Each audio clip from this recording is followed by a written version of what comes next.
မင်္ဂလာပါတပည့်တို့ဒီနေ့ဆရာပို့ချမှာတော့ Grade 10 Chemistry Chapter 1ရဲ့ episode ကိုနောက်ဆုံးအပိုင်းဖြစ်တယ်ရှေ့ episode 3မှာဆရာတို့ branches of chemistry အထိပြောခဲ့ပြီးပြီဆိုတော့ဒီနေ့ understanding chemistry အကြောင်းကိုပြောမှာနော်ဖတ်စာအုပ်ရဲ့ page number 4 understanding chemistry အဲ့တော့ understanding chemistry ဓာတုဗေဒဘာသာရပ်ကိုနားလည်ခြင်း by studying and understanding chemistry ဓာတုဗေဒဘာသာရပ်ကိုလေ့လာခြင်းနဲ့နားလည်ခြင်းဖြင့်You will become a global citizen တင်ဒီဘာဖြစ်လာမလဲဆိုတော့ global citizen ကမ္ဘာနိုင်ငံသားတအုပ်ဖြစ်လာမယ် in the 21st century 21ရာစုထဲမှာရှိတဲ့ကမ္ဘာနိုင်ငံသားတအုပ်ဖြစ်လာမယ်ဒါဆိုရင်21ရာစုထဲမှာရှိတဲ့ကမ္ဘာနိုင်ငံသားတအုပ်ဆိုတာကဘာကိုပြောချင်တာလဲဆိုတော့ where you have to live and act more intelligently mature and with greater understanding and certification where you have to live and act မိနစ်ထိုင်နဲ့နော်ဒီကဘာကြီးအကြောင်းပြီးတော့ပြုမှုဆောင်ရွက်မှုတွေအကြောင်းဒါတွေကို more intelligently ပို့ပြီးတော့တွေးခေါ်ဆင်ခြင်တတ်စွာပြုလုပ်လာနိုင်မယ် mature ရင့်ကျက်လာမယ် with greater understanding เนาะပို့ပြီးတော့နားလည်မှုတွေရှိလာမယ်ပို့ပြီးကောင်းမွန်တဲ့နားလည်မှုတွေရှိလာမယ် certification ကျင့်တဲ့အာရမှုတွေရှိလာမယ် in an increasingly complex civilization ရှုပ်ထွေးတဲ့ခက်ခဲရှုပ်ထွေးတဲ့လူယဉ်ကျေးမှုတွေနဲ့ပတ်သက်ပြီးတော့เนาะပို့ပြီးတော့နားလည်မှုတွေရှိလာမယ်စိတ်ကြည်တဲ့အာရမှုတွေရှိလာမယ်ရင့်ကျက်လာမယ်တွေးခေါ်ဆင်ခြင်တတ်မှုတွေဖြစ်လာမယ်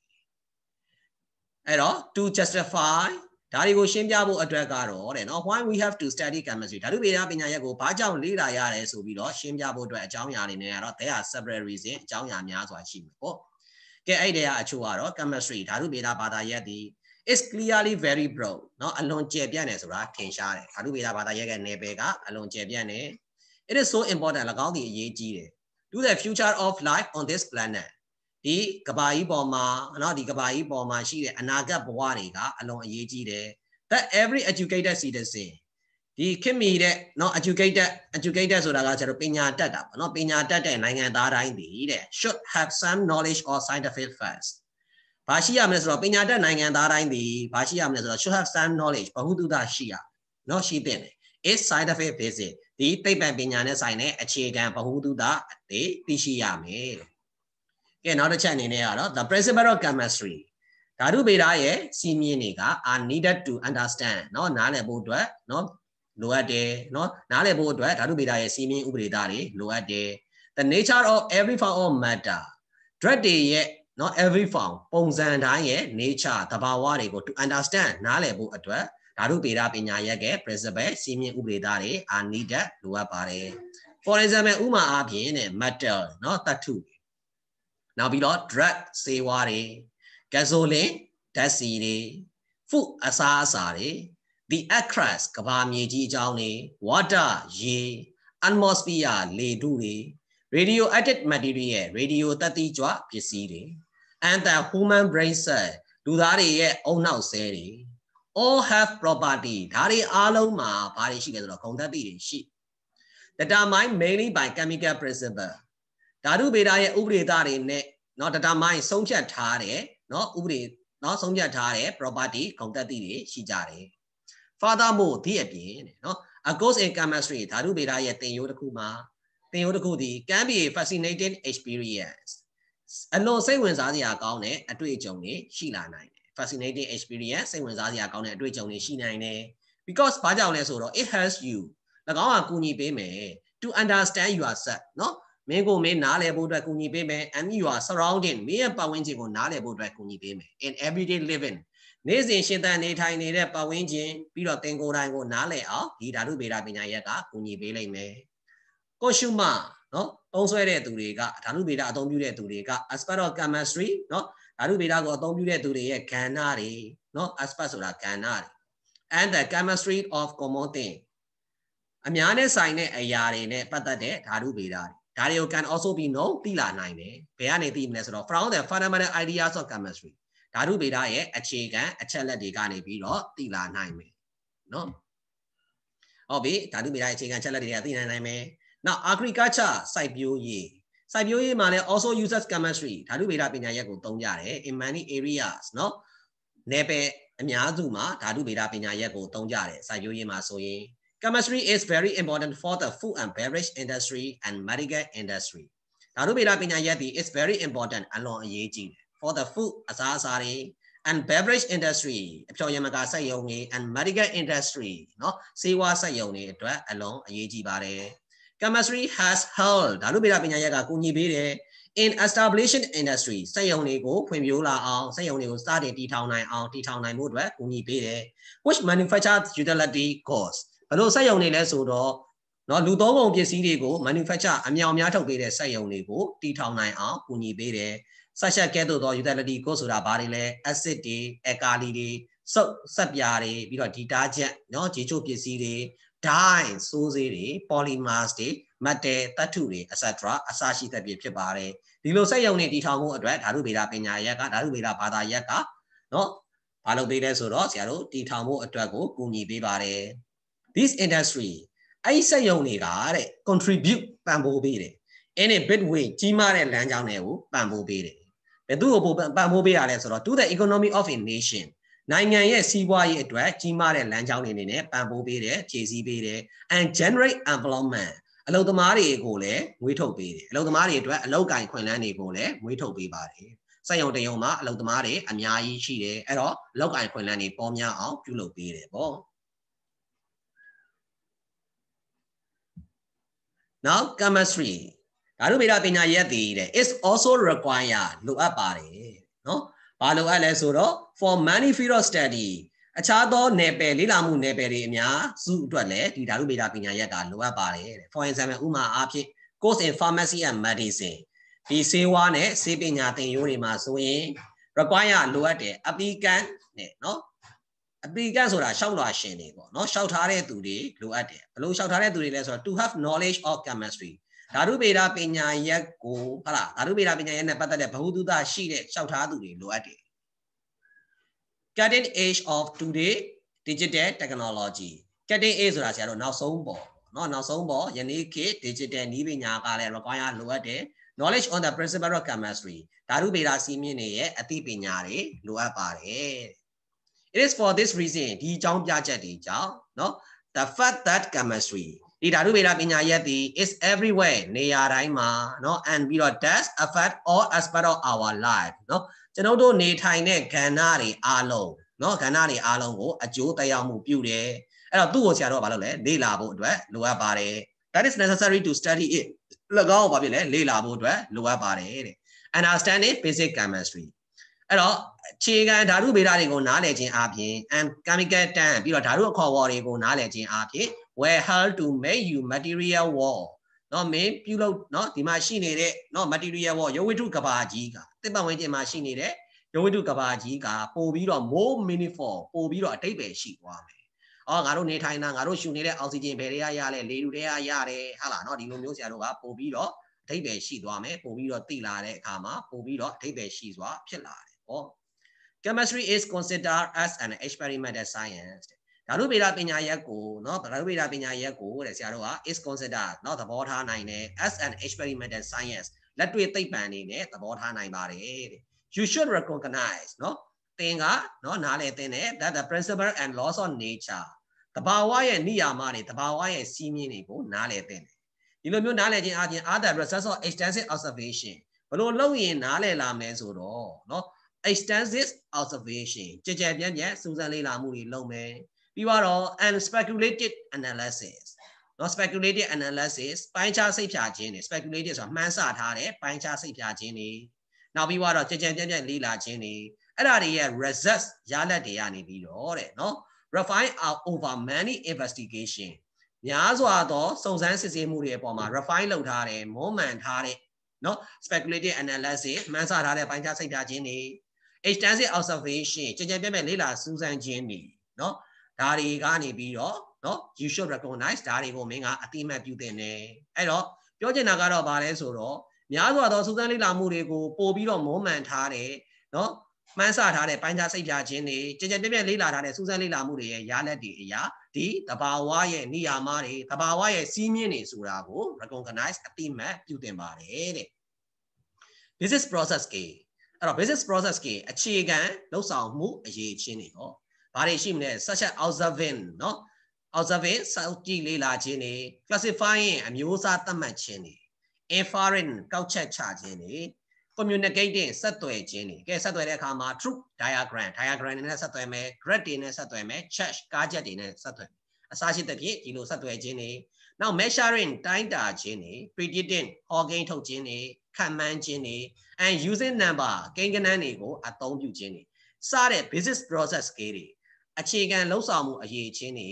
will be develop နောက်ဖွံ့ဖြိုးလာမယ်နောက်ဖွံ့ဖြိုးတိုးတက်လာမယ် if you study chemistry ဓာတုဗေဒပညာရပ်ကိုမင်းလေ့လာပြီဆိုတာနဲ့ခုနကပြောထားတဲ့ observing စူးစမ်းလေ့လာခြင်းတွေเนาะပြီးတော့ inferring ကောက်ချက်ချခြင်းတွေเนาะ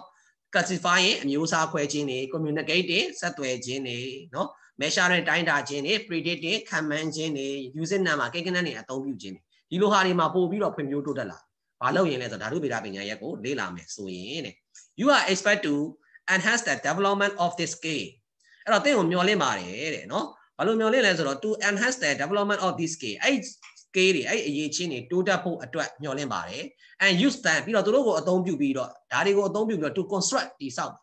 เนาะ your chemical knowledge เนาะသင်ရဲ့ဓာတုဗေဒဗဟုသုတတွေကိုတည်ဆောက်မယ်ဓာတုဗေဒပညာရပ်တွေကိုတည်ဆောက်မယ်ပြီးတော့ enhance engage in lifelong learning เนาะဘဝတသက်တာလုံးလေ့လာသွားဖို့အတွက်ဆွဲဆောင်မှုတွေဖြစ်သွားစေတယ်ဒီဟာတွေကိုလေ့လာကြတော့ဇာတ်တစိတ်ဝင်စားစရာတွေရှိတော့ဘဝတသက်တာလုံးမှာဖြစ်သွားမလဲလေ့လာဖြစ်သွားမယ်တဲ့ဒါကတော့ understanding chemistry ဓာတုဗေဒကိုနားလည်ခြင်းအကြောင်းပါကဲနောက်ပြီးတော့ဆရာ principal goal in basic education high school chemistry ဓာတုဗေဒပညာရပ်เนาะအခြေခံအထက်တန်းဓာတုဗေဒပညာရပ်က principal goals เนาะ principal goals เนาะဆရာတို့အဓိကပန်းတိုင်တွေပေါ့အဲ့တော့ basic chemistry အခြေခံဓာတုဗေဒဒီ is ဖြစ်တယ် the branch of science เนาะသိပ္ပံပညာရပ်ကဘာသာရပ်ခွဲဖြစ်တယ် that study သူတို့ကိုလေ့လာမယ် the preparation เนาะဘာတွေကိုလေ့လာမလဲဆိုတော့ဆရာတို့ကထုတ်လုပ်မှုတွေကိုလေ့လာမယ် property ဂုဏ်သတ္တိတွေကိုလေ့လာမယ် structure ဖွဲ့စည်းတည်ဆောက်ပုံတွေကိုလေ့လာမယ် and reaction of material substance ရုပ်ဝတ္ထုအရာဝတ္ထုပစ္စည်းတွေရဲ့ဓာတ်ပြုခြင်းတွေဖွဲ့စည်းတည်ဆောက်ပုံတွေဂုဏ်သတ္တိတွေထုတ်လုပ်မှုတွေကိုလေ့လာမယ် chemistry ဓာတုဗေဒပညာရပ်က contribute ဖြည့်ဆည်းပေးတယ်တွေ့ large extent ကြီးမားတဲ့ပမာဏနဲ့ဖြည့်ဆည်းပေးတယ် in the development and growth of nation နိုင်ငံတနိုင်ငံဖွံ့ဖြိုးဖို့အတွက်တိုးတက်ဖို့အတွက်ဓာတုဗေဒပညာရပ်ကကြီးမားတဲ့ပမာဏနဲ့ဖြည့်ဆည်းပေးပါတယ် a developing country like မြန်မာနိုင်ငံကဲ့သို့သောဖွံ့ဖြိုးဆဲနိုင်ငံတွေကတဲ့နိလိုအပ်တယ်ဘာလို့လိုအပ်လဲဆိုတော့ talent and creative chemists ပါရမီရှိတယ်เนาะ creative တီထွင်ဖန်တီးနိုင်တဲ့ chemist ဓာတုပညာရှင်တွေလိုအပ်ပါတယ် to be a good chemist ဓာတုပညာရှင်ကောင်းတစ်ယောက်ဖြစ်ဖို့အတွက်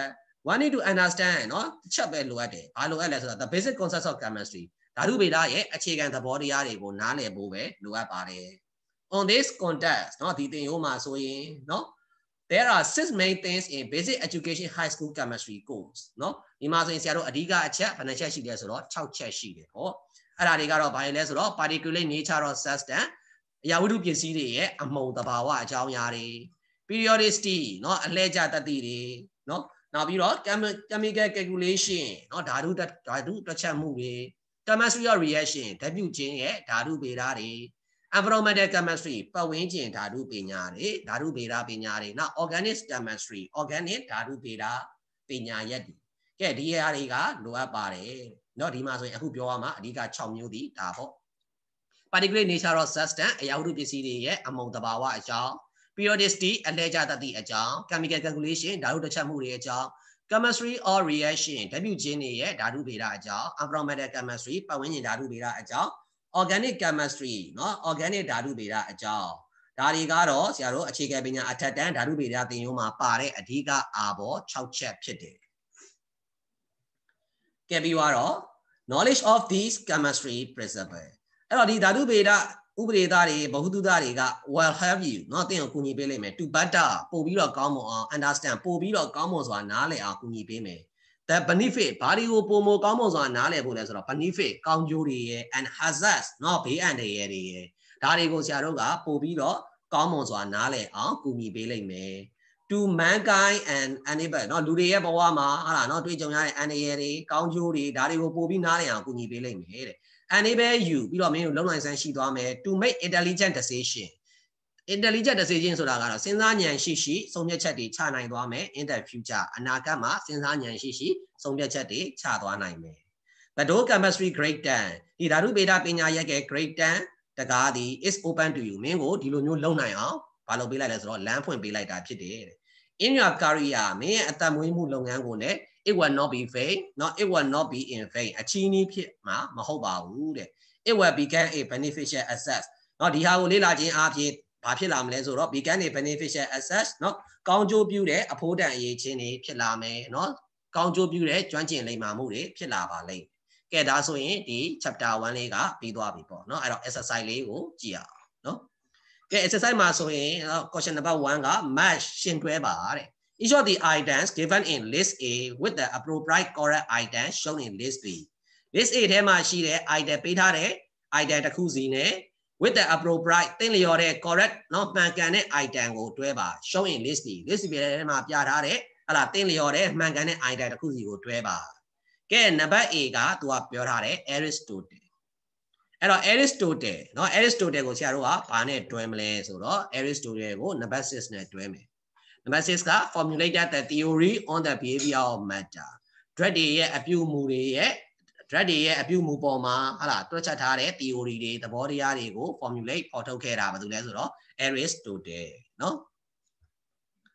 ကဲနောက်တစ်ခုက Robert Boyle ကဲ Robert Boyle ကိုဘာနဲ့တွဲမလဲ Robert Boyle ကဲ Robert Boyle ကကြတော့ number 7เนาะ develop the basic idea about the behavior of gas ဓာတ်ငွေ့တွေရဲ့အပြုအမူတွေနဲ့ပတ်သက်တဲ့အခြေခံအယူအဆတွေကိုเนาะတိုးတက်အောင်လုပ်ပေးခဲ့တာ Robert Boyle ကဲနောက် number C Joseph Priestleyကဲ Joseph Priestley ကိုဘာနဲ့တွဲမလဲဆိုတော့ number 1နဲ့တွဲမယ်သူကတော့ Joseph Priestley ဒီ discover the gas oxygen လို့ခေါ်တဲ့ဓာတ်ငွေ့ကိုရှာဖွေတွေ့ရှိခဲ့တဲ့သူပါကဲနောက် Anthony Lavoisier ကဲ Anthony Lavoisier ကြတော့ဘာနဲ့တွဲမလဲဆိုတော့ number 5နဲ့တွဲမယ် number 5က explain the laws of conservation of matter ဓာတ်တွေရဲ့တည်မြဲမှုနိယာမကိုရှင်းပြခဲ့တာဘယ်သူကလဲဆိုတော့ Anthony Lavoisier ကဲနောက် number E John Dalton ကဲ John Dalton ကဆရာတို့ဘာနဲ့တွဲမလဲဆိုတော့ postulated the atomic theory ကိုအဆိုပြုခဲ့တဲ့သူပါ Amedeo Avogadro ကဆရာတို့ number 3နဲ့တွဲမယ် Let the background for a more quantitative approach than chemistry ဓာတုဗေဒပညာရပ်ကိုတွက်ချက်မှုပမာဏတွေနဲ့ပို့ပြီးချင်းကပ်ဖို့အတွက်အုံမြင့်ချပေးခဲ့တဲ့သူပေါ့เนาะဒါက Amedeo Avogadro ကဲ alchemist ကတော့နောက်ဆုံးကျန်တဲ့ number 4နဲ့တွဲမှာပေါ့ဒါကတော့ alchemist ဆိုတာကဆရာတို့ agri ပညာရှင်တွေကိုပြောတာပါ very early chemist เนาะအလွန်ရှေးကြတဲ့ဓာတုဗေဒပညာရှင်တွေပေါ့เนาะ trying to သူတို့တွေက 10 เนาะပြောင်းစူးစမ်းခဲ့ကြတယ်10ပြောင်းလဲဖို့အတွက်ဘာတွေကိုပြောင်းလဲမှာလဲဆိုတော့ cheaper metal to go เนาะဈေးပေါ်တဲ့သတ္တုတွေကိုဘာဖြစ်လဲဆိုတော့ဆရာတို့ကเนาะဈေးပေါ်တဲ့သတ္တုတွေကိုရွှေဖြစ်အောင်ပြုလုပ်ဖို့အတွက်စူးစမ်းခဲ့ကြတဲ့သူတွေเนาะကဲဒါဆိုရင် alchemist က number 4နဲ့တွဲမယ်ကဲနောက်ပြီးတော့ question number 2 question number 2ကကြတော့ဆရာတို့ fill in the blanks with suitable words and apply these words to solve the puzzle given below ကဲကွက်လက်ဖြည့်ပါတဲ့ကွက်လက်ဖြည့်ပြီးတော့ဆရာတို့က with suitable word သင်လျော်တဲ့စကားစုတွေကိုဖြည့် and apply these word ပြီးတော့အဲ့ဒီစကားစုတွေကိုသုံးပြီးတော့ to solve ဖြည့်ရှင်းပါ the puzzle given below အောက်မှာဖော်ပြထားတဲ့ puzzle ဘယင်ကြီးလေးကိုဖြည့်ရှင်းပါတဲ့ကဲဒီမှာ puzzle လေးဆရာဆွဲပေးထားတယ်အဲ့ဒါဒီအဖြေလေးတွေဖြည့်မယ်ဖြည့်ပြီးွားရင်အဲ့ဒီအဖြေလေးတွေကိုဒီ puzzle လေးထဲမှာဝင်ပြီးတော့ဖြည့်မယ်ပေါ့ကဲဟုတ်ပြီအဲ့တော့ across เนาะသူဟလာเนาะတောင်းဖြတ်ပေးထားတဲ့ဟာလေးတွေကဘာလေးတွေလဲအရင်ကြည့်အောင် number 1เนาะအဲ့တော့ number 1က chemistry is a study of ဓာတုဗေဒပညာရပ်တွေ is a study of လေ့လာဘာတွေကိုလေ့လာတာလဲ and they are change သူတို့တွေရဲ့ပြောင်းလဲမှုတွေကဲဘာတွေကိုလေ့လာလဲဆိုတော့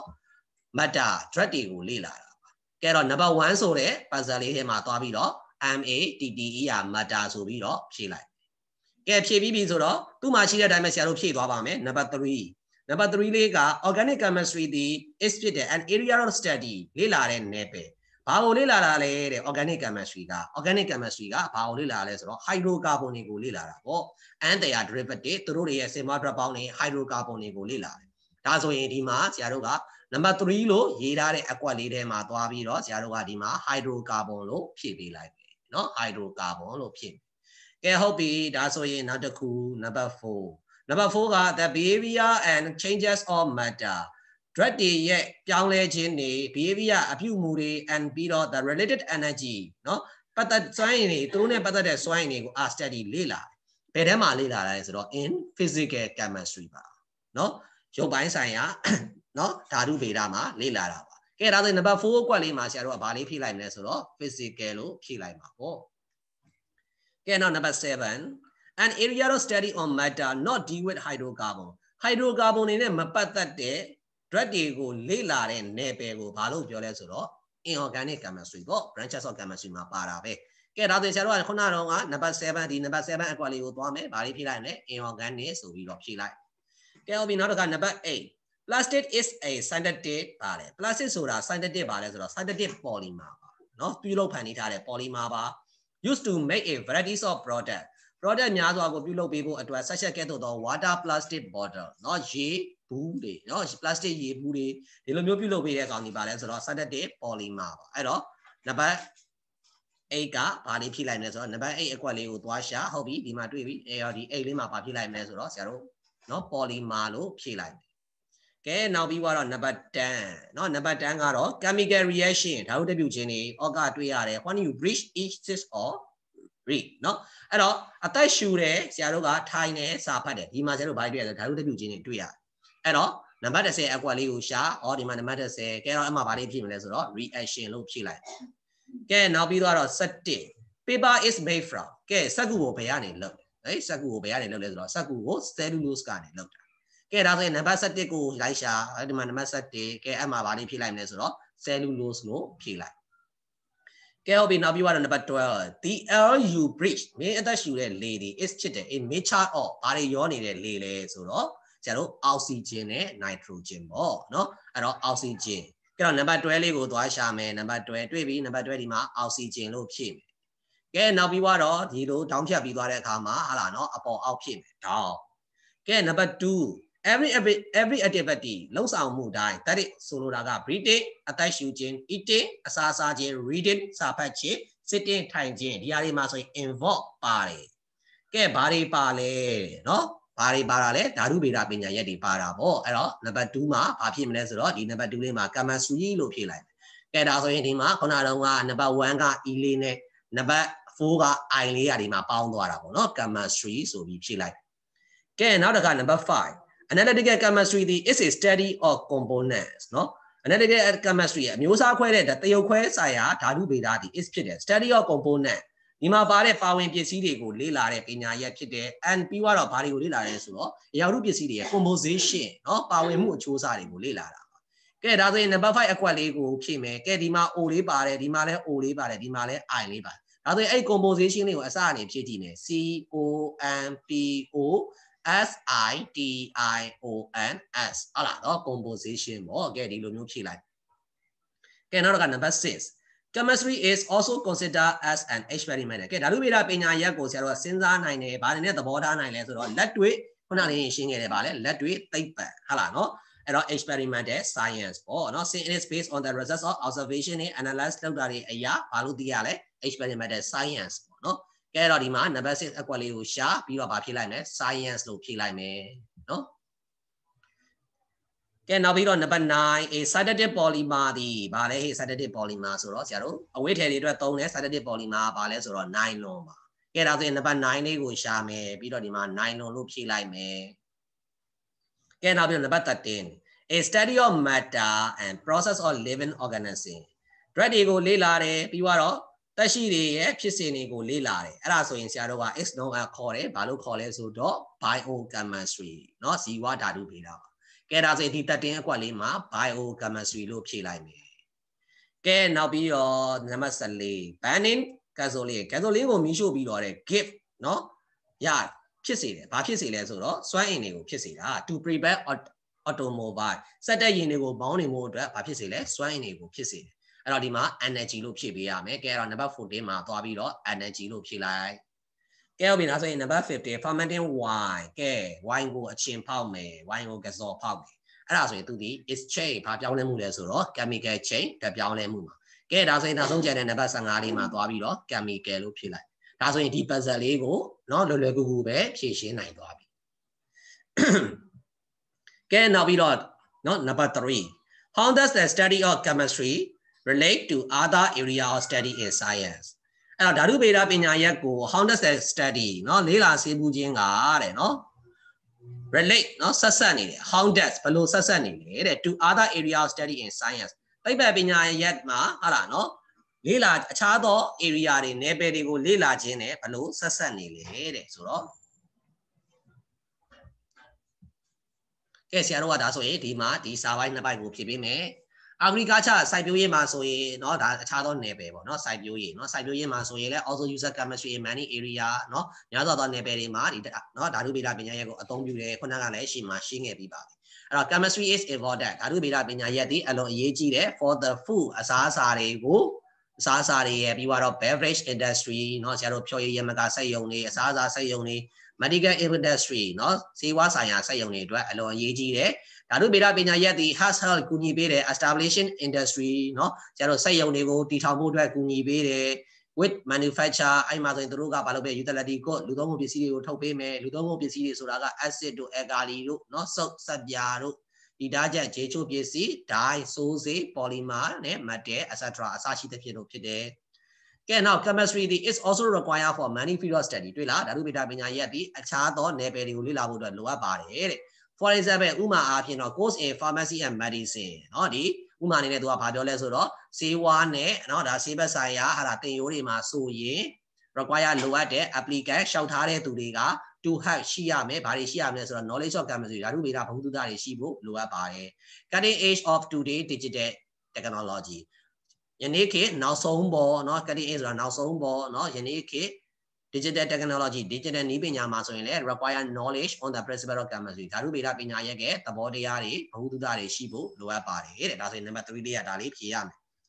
ကဲနောက်ပြီးတော့ number 4 in what ways does the chemistry affect your life တဲ့ကဲဒါဆိုရင်ဒီမှာက in what way เนาะဘယ်နည်းလမ်းတွေကတဲ့เนาะ chemistry affect your life เนาะဓာတုဗေဒမှာဟာလားเนาะသင်ရဲ့ဘဝကိုဘယ်လိုမျိုးအကျိုးသက်ရောက်စေလဲတဲ့เนาะသင်ရဲ့ဘဝကိုဘယ်လိုမျိုးအကျိုးသက်ရောက်စေလဲအဲ့တော့ဒီဘက်ကိုဖြည့်ပေးရမယ် repractice chemistry ဓာတုဗေဒပညာရပ်ကိုဆရာတို့ကလက်တွေ့လုပ်နေကြတယ်ဘာအချိန်မှာလဲ when we got เนาะသူကဘယ်လိုအကျိုးသက်ရောက်လဲဆိုတော့ဒီဟာလေးတွေပြောပြ when we got in the kitchen မိဖို့ကြောင့်လည်းမဟင်းချက်ရင်ဟာလားเนาะ when we clean our house ကျွန်တော်တို့ရဲ့အိမ်ကိုတန်ရှင်းလုပ်တဲ့အခါတွေမှာဒါမှမဟုတ် or paint our room အခန်းတွေကိုဆေးတုပ်တဲ့အခါတွေမှာဒါမှမဟုတ် when we apply cosmetic เนาะဆရာတို့ဒီအလားကုန်ပစ္စည်းတွေကိုအသုံးပြုတဲ့အခါမှာ and when we take medicine ဆေးဝါးတွေကိုတောက်သုံးတဲ့အခါမှာအသုံးပြုတဲ့အခါမှာ or ဒါမှမဟုတ် treat and injury ဒဏ်ရာတွေကိုကုသတဲ့အခါမှာမလုပ်နေကြရတယ်ဆိုတော့ဒါဒီဓာတုဗေဒပညာရပ်တွေကိုလက်တွေ့လုပ်နေတာဖြစ်တယ် our body take oxygen from the air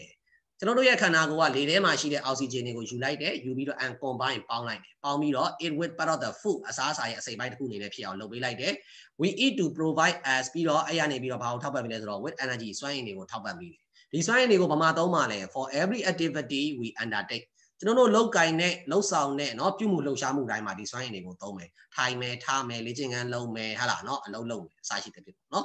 there are just a few of the ways เนาะဒါတွေကနီလန်းတွေထဲကနီလန်းအချို့ပဲဖြစ်ပါတယ် in which chemistry impact our daily life เนาะဓာတုဗေဒပညာရပ်ကကျွန်တော်တို့ရဲ့နေ့စဉ်ဘဝတွေမှာကောင်းကျိုးပြုနေတဲ့နီလန်းတွေထဲကအချို့သာတွေဖြစ်ပါတယ်ကဲဒါဆိုရင် chapter 1ရဲ့ exercise လည်းပြီးသွားပြီเนาะကဲအဲ့တော့ chapter review လေးကိုကြည့်အောင်เนาะ chapter review လေးကိုကြည့်အောင်ကဲတော့ဒီမှာ chapter review လေးကိုဟလာเนาะဒီ chapter 1တစ်ခန်းလုံးကိုပြန်ပြီးတော့ခြုံငုံပြီးတော့ကြည့်မယ်ကဲကြည့်မယ်တော့ဒီမှာဘာလေးတွေ့ရမလဲဆိုတော့ chemistry ဓာတုဗေဒပညာရပ်လေးတွေ့ရဟုတ်ပြီအစမှပြောခဲ့ဓာတုဗေဒပညာရပ်ဒီ is central science သိပ္ပံပညာရပ်ဗဟိုချက်ဖြစ်တယ်ဟုတ်ပြီသိပ္ပံပညာရပ်ဗဟိုချက်ဓာတုဗေဒပညာရပ်ဒီသိပ္ပံပညာရပ်ဗဟိုချက်ပြီးတော့ chemistry ဓာတုဗေဒပညာရပ်မှာ involve in ပါဝင်တယ်ဘာတွေပါလဲခုနလေးတွေတော့ပါသွားသေးတယ် every activity breach each read etc เนาะပြုမှုလှုပ်ရှားမှုတွေအားလုံးဒီဓာတုဗေဒပညာရပ်မှာပါဝင်ပါတယ်ကဲနောက်ပြီးတော့ chemistry ဓာတုဗေဒပညာရပ်တည်တဲ့ is a study ကိုလေ့လာတယ်ကဲဘာတွေကိုလေ့လာလဲဆိုတော့ matter drug တွေကိုလေ့လာမယ်ကဲဒီ matter ဆိုတဲ့ drug တွေကိုဘာတွေနဲ့လုပ်ထားလဲ made of chemical ဓာတုပစ္စည်းတွေနဲ့လုပ်ထားတယ်ဟုတ်ပြီအဲ့တော့အဲ့ chemical တွေကဘာတွေဖြစ်နိုင်လဲtoxic အဆိပ်ဖြစ်နိုင်တယ် cause cancer เนาะ cancer ရောဂါတောင်ဖြစ်နေနိုင်တယ်နောက် beneficial เนาะကောင်းကျိုးတွေဖြစ်စေနိုင်တယ် save life เนาะဘဝတွေကိုကယ်တင်နိုင်မယ်ကဲဒါဆိုရင်ဒီဓာတုပစ္စည်းတွေမှာအဆိပ်တောက်ဖြစ်စေတာရှိသလိုအကျိုးကျေးဇူးရှိတာလည်းရှိအဲ့တော့ဒီဓာတုဗေဒပညာရပ်တွေကိုကျဉ်းကျဉ်းချင်းနားလည်ထားပြီးဆိုရင်ရနိုင်တဲ့အကျိုးကျေးဇူးတွေကိုအများဆုံးဖြစ်အောင်လုပ်နိုင်ပြီးတော့အဆိပ်ဖြစ်နိုင်တဲ့အရာတွေကိုအနည်းဆုံးဖြစ်အောင်ရှော့ချနိုင်အောင်လုပ်နိုင်မယ်ကဲဒါဆိုရင်နောက် chemistry ကဲအပေါ်လေးကိုသွားမယ် has other branches ဓာတုဗေဒပညာရပ်မှာအခြားဘာသာရပ်ခွဲတွေရှိတယ်အဲ့ဒါတွေကဘာတွေလဲ nuclear chemistry environmental chemistry industrial chemistry polymer chemistry material chemistry nano chemistry green chemistry agriculture chemistry theoretical chemistry တို့ဖြစ်ပါတယ်တဲ့ Cái nào bị đó chemistry ao xem mẹ contribute to nó và lâu bị đấy PhD bị đấy bị ra bên nhà cả nó a large extent in the development and growth of a nation နိုင်ငံတနိုင်ငံတိုးတက်ဖို့ဖွံ့ဖြိုးဖို့အတွက်ကြီးမားတဲ့ပမာဏနဲ့ contribute ဖြည့်ဆည်းပေးတယ်။ကဲဒီလိုမျိုးဖြည့်ဆည်းဖို့အတွက် need လိုအပ်တယ်။ဘာတွေလိုအပ်လဲဒီနိုင်ငံကြီးတိုးတက်ဖို့เนาะဖွံ့ဖြိုးဖို့အတွက်ဘာတွေလိုအပ်လဲဆိုတော့ talent and creative chemists ပါရမီရှိတဲ့တီထွင်ဖန်တီးနိုင်တဲ့ဓာတုပညာရှင်တွေလိုအပ်တယ်။ကဲအဲ့တော့ဒီတီထွင်ဖန်တီးနိုင်တဲ့ talent ရှိတဲ့ဓာတုဗေဒပညာရှင်တွေဖြစ်ဖို့အတွက်ဘာလိုလဲဆိုတော့ need to understand နားလည်ဖို့လိုတယ်။ဘာတွေကိုနားလည်ရမလဲ basic concepts of chemistry ဓာတုဗေဒပညာရဲ့အခြေခံသဘောတရားတွေကိုနားလည်ရမယ်။ကဲဒါဆိုဓာတုဗေဒပညာရဲ့အခြေခံသဘောတရားတွေမှာဘာတွေပါလဲဆိုတော့ context စစ် main thing is in BAHS chemistry အခုအခြေခံပညာအထက်တန်းသင်ယူမှာဆိုရင်အဓိကကဏ္ဍ6ခုရှိတယ်ပေါ့။ကဲအဲ့ဒီကကဏ္ဍ6ခုကဘာတွေလဲတဲ့ particular nature of substance အရာဝတ္ထုပစ္စည်းတွေရဲ့အမှုန်သဘာဝတွေ periodicity အလှည့်မှန်တတ်သိတွေအလှည့်ကျတတ်သိတွေ chemical calculation ဓာတုတွက်ချက်မှုတွေ chemistry of reaction ဓာတုဓာတ်ပြုခြင်းတွေ environment ပတ်ဝန်းကျင်အကြောင်းတွေ organic chemistry သက်ရှိဓာတုဗေဒဆိုပြီးတော့အချက်6ချက်ပါတယ်ပေါ့ကဲနောက် chemistry ဒီ has 5 main discipline စီကံဥဒေတာ5ခုအဓိကစီကံဥဒေတာ5ခုပြောရရင်တော့ဒါဘာသာရပ်ခွဲကိုပဲပြောတာပါเนาะဘာသာရပ်ခွဲ5ခုဘာလဲဆိုတော့ organic chemistry သက်ရှိဓာတုဗေဒ inorganic chemistry သတ်မဲ့ဓာတုဗေဒ physical chemistry ရုပ်ပိုင်းဆိုင်ရာဓာတုဗေဒ analytical chemistry သရုပ်ခွဲဓာတုဗေဒ biochemistry ဇီဝဓာတုဗေဒတို့ဖြစ်တယ်ကဲဒါဆိုရင်တစ်ခုချင်းစီကိုပြန်ပြီးပြောမယ်ဆိုရင် organic chemistry ဆိုတာကဘာတွေကိုလေ့လာတာလဲဆိုတော့ hydrocarbon တွေနဲ့သူတို့ရဲ့ derivative စင်ပွား drop ပေါင်းတွေကိုလေ့လာတယ်ဟုတ်ပြီအဲ့ဒါတွေကဘာတွေလဲဆိုတော့ pharmaceutical เนาะဆေးဝါးနဲ့ဆေးဝါးဆိုင်ရာပစ္စည်းတွေရှိမယ်ပြီးတော့ plastic ပစ္စည်းတွေရှိမယ်ဒါတွေက organic chemistry နဲ့ပတ်သက်တဲ့ဥပမာတွေပါကဲနောက်ပြီးတော့ inorganic chemistry ကတော့ study လေ့လာတယ် matter drug တွေကိုလေ့လာတယ် not hydrocarbon မဟုတ်တဲ့ drug တွေကိုလေ့လာတယ်အဲ့တော့ဒါတွေကဘာတွေလဲဆိုတော့ဆရာတို့ဒီမှာဆိုရင် minerals เนาะတွင်းထက်ပစ္စည်းတွေရှိမယ် matter သတ္တုတွေရှိမယ် non matter သတ္တုမဟုတ်တဲ့ drug တွေရှိမယ် semiconductor တပိုင်းလျက်ကူးပစ္စည်းတွေရှိကဲနောက်တစ်ခု physical chemistry ကလည်း study လေ့လာတယ်ရုပ်ပိုင်းဆိုင်ရာဓာတုဗေဒမှာဘာတွေကိုလေ့လာလဲ behavior and changes of matter drug တွေရဲ့ပြောင်းလဲမှုတွေအပြုမှုတွေကိုလေ့လာမယ် and the related energy သူတို့နဲ့ပတ်သက်တဲ့စွမ်းအင်တွေကိုလေ့လာမယ်အဲ့တော့ဒီထဲမှာဆိုရင်ဘာတွေပါမလဲ concern with reaction rate ဓာတ်ပြုတဲ့နှုန်းတွေပါမယ် reaction mechanism ဓာတ်ပြုခြင်းယန္တရားတွေပါမယ်နောက် analytical chemistry သရုပ်ခွဲဓာတုဗေဒအဲ့တော့သရုပ်ခွဲဓာတုဗေဒကဘာကိုလေ့လာတာလဲဆိုတော့ study ဘာကိုလေ့လာလဲဆိုတော့ component ပါဝင်ပစ္စည်းတွေ and composition of substance အရာဝတ္ထုပစ္စည်းတွေရဲ့ဖွဲ့စည်းတည်ဆောက်မှုเนาะဖွဲ့စည်းမှုတွေเนาะပြီးတော့သူတို့မှာပါတဲ့ဖွဲ့စည်းထားတဲ့အချိုးအစားတွေပြီးတော့ component ပါဝင်ပစ္စည်းတွေကိုလေ့လာကဲသူက related to ဘာနဲ့ဆက်နွယ်နေတာလဲဆိုတော့ food industry เนาะအစားအစာစက်ရုံတွေနဲ့ဆက်နွယ်နေတဲ့ analytical chemistry ဆိုတာကအစားအစာစက်ရုံတွေနဲ့ဆက်နွယ်နေတဲ့ပတ်သက်နေတဲ့ QC ဆိုတာကတော့ quality control ပါเนาะအရေးအသွေးတွေကိုထိန်းချုပ်တဲ့ QA ဆိုတာကတော့ quality assurance ပါเนาะအရေးအသွေးတွေကိုဆရာတို့ကအာမခံတာပေါ့နောက် biochemistry ဇီဝဓာတုဗေဒကတော့ study လေ့လာတယ်ဘာတွေကိုလေ့လာလဲဆိုတော့ matter and process of living organism သက်ရှိတွေရဲ့ဖြစ်စဉ်တွေနဲ့သက်ရှိတွေရဲ့ drug တွေအကြောင်းကိုလေ့လာကဲဒါတွေက concern with သူကပတ်သက်နေတယ်ဘာတွေပတ်သက်နေလဲဆိုတော့ metabolism ဇီဝရုပ်ဖြစ်ပျက်မှုတွေပါတယ် fermentation ကစောဖောက်ခြင်းအကြောင်းအရာတွေပါတယ်ကဲဒါဆိုရင် grade 10 chemistry ရဲ့ chapter 1သင်ယူပြီးပါပြီ